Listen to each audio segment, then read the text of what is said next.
We've seen a marked difference in the numbers, certainly compared to the last few nights. Remember, 6 nights ago, tens of thousands of people took to the streets all across Turkey in a number of different cities after the arrest of the Istanbul mayor, the key and most significant rival to President Erdogan, 4 days before he was due to be voted in as the candidate, the presidential candidate for the opposition.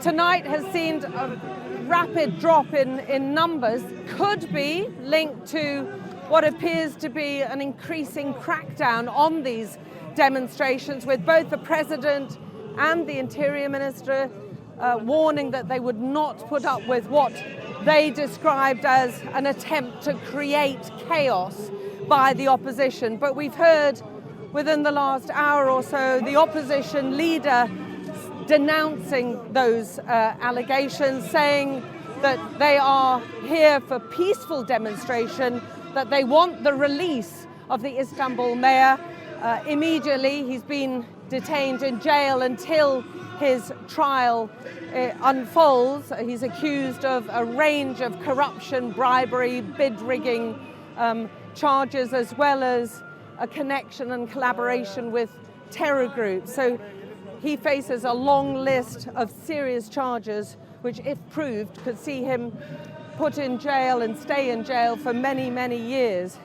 You can see, talking to a number of the people here, they're talking about fears that there has been an erosion in their democracy, that this sudden arrest of an elected official, along with many others, as well as more than 1,000 other arrests, including a number of journalists, as well as civil servants and municipal officials, staff of the Istanbul mayor, they believe is an erosion of democracy. And it comes at a time when Turkey is suffering from very high inflation, a very difficult economic situation here. The Turkish lira has plummeted, and a lot of people are frankly feeling the pain of high inflation and trouble with getting jobs.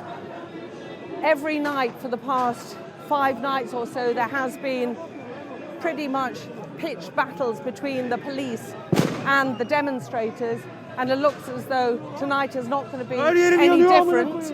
But the authorities have warned they will not put up with this, and if they believe that there is civil disorder, they're going to break it up. You can already smell the pepper spray in the air, and you can see a number of tear gas or pepper spray has already been fired, and they have been also using rubber bullets.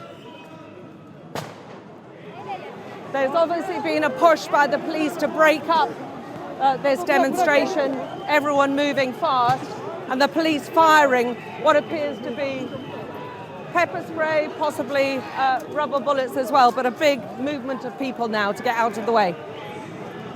But the police are making a definite move to push everyone out of the way and firing pepper spray.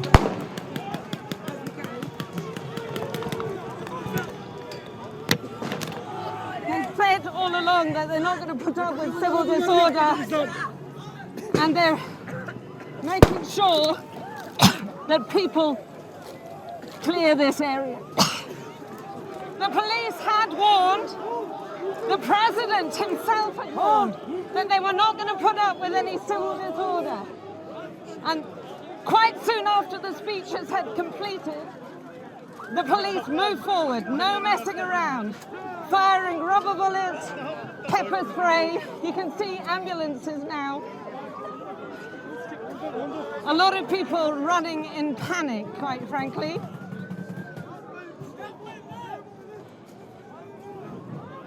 A lot of disorder, and they're continuing to fire. If you look over there, they're continuing to fire what looks like rubber bullets as the protesters are throwing projectiles back in their direction. Come on, Jake, come on.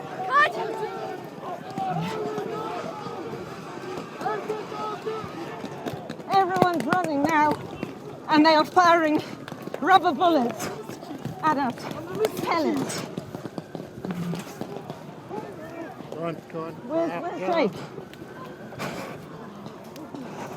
Get out, they're still shooting.